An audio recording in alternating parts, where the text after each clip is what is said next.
അങ്ങനെ 2 ദിവസത്തെ അവധിക്ക് ശേഷം പിള്ളേരിന്ന് വീണ്ടും സ്കൂളിൽ പോവാണ്. അപ്പോൾ ആദ്യം രാവിലെ തന്നെ പായസത്തിനുള്ള ചോറ് വെച്ചു കേട്ടോ. അവന് 6:15 പോകണമല്ലോ. അപ്പോൾ അവന് മദ്രസയിൽ പോകണം. അപ്പോൾ അതുവഴി അങ്ങ് പിന്നെ സ്കൂളിൽ പോകും. അപ്പോൾ അവന് വേണ്ടി ചോറും വെച്ചു. പിന്നെ മുട്ട പൊരിച്ചു, ചമ്മന്തിപ്പൊടി, പിന്നെ വെണ്ടയ്ക്കായും മെഴുക്ക് പുരട്ടി, മാങ്ങാച്ചാറും ആക്കി അവനെ അങ്ങ് പറഞ്ഞു വിട്ടു. അപ്പോൾ രാവിലെ 6:15 ചോറ് എങ്ങനെ റെഡിയാണെന്ന് വെച്ചാൽ റൈസ് കുക്കറിൽ വെച്ച് കേട്ടാ.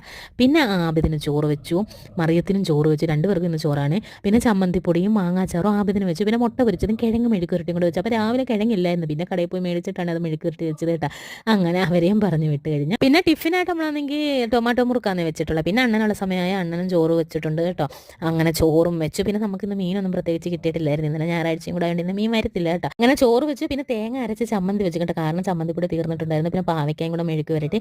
ഇതൊരു പാവയ്ക്ക മെഴുക്ക് പുരട്ടിയതാണ്. മെഴുക്ക് പുരട്ടി കഴിഞ്ഞാൽ ഇത്രയാകും കേട്ടോ. പിന്നെ വെണ്ടയ്ക്ക മെഴുക്ക് പുരട്ടി പായസിന് വെച്ചതും കൂടെ ഉണ്ടായിരുന്നു. പിന്നെ വാഴയ്ക്ക തോരനും കൂടെ ഉണ്ടായിരുന്നു. പിന്നെ മാങ്ങാച്ചാറും കൂടെ ആക്കി അങ്ങനെ അങ്ങ് കൊടുത്തു വിട്ടോ. ഇതായിരുന്നു ഇന്നത്തെ ലഞ്ച് ബോക്സിൽ. അപ്പം വീഡിയോ കാണുന്ന എല്ലാവരും ചാനലൊന്ന് സബ്സ്ക്രൈബ് ചെയ്യാൻ മറക്കല്ലേ. Thank you for watching.